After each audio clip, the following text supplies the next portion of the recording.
৭ই সেপ্টেম্বর দুপুরে মুক্তি পেল তুফানের হিন্দি ট্রেলার।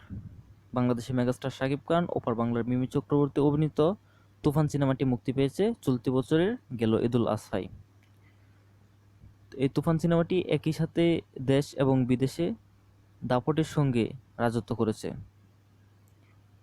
দাপটের সঙ্গে রাজত্ব করে গড়েছে নতুন নতুন রেকর্ড। এখন যে নতুন খবর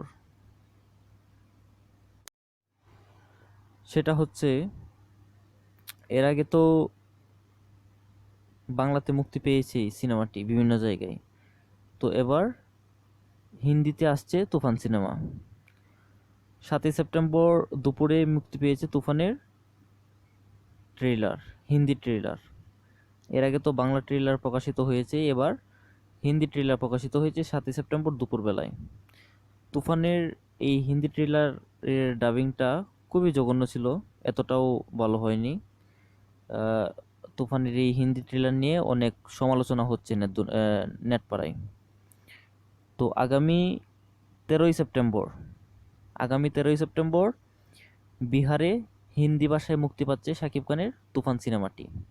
প্রথম সপ্তাহে শুধু বিহারে মুক্তি পাবে এই সিনেমাটি।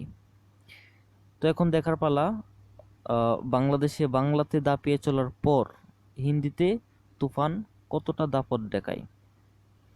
আপনার কি মনে হয় হিন্দিতে তুফান কেমন ব্যবসা করতে পারবে? জানিয়ে যাবেন কমেন্ট বক্সে। আর আপনি যদি তুফানের হিন্দি ট্রেলারটা দেখে থাকেন তো অবশ্যই কমেন্ট করে জানিয়ে যাবেন যে তুফানের হিন্দি ট্রেলারটা আপনার কাছে কেমন লেগেছে। ধন্যবাদ। নতুন হয়ে থাকেন অবশ্যই চ্যানেলটি সাবস্ক্রাইব করে পাশে থাকা বেল আইকনটি বাজিয়ে দেবেন। সিনে জগতের সকল আপডেট সবার আগে পেয়ে যাবেন। ভিডিওটি ভালো লেগে থাকলে অবশ্যই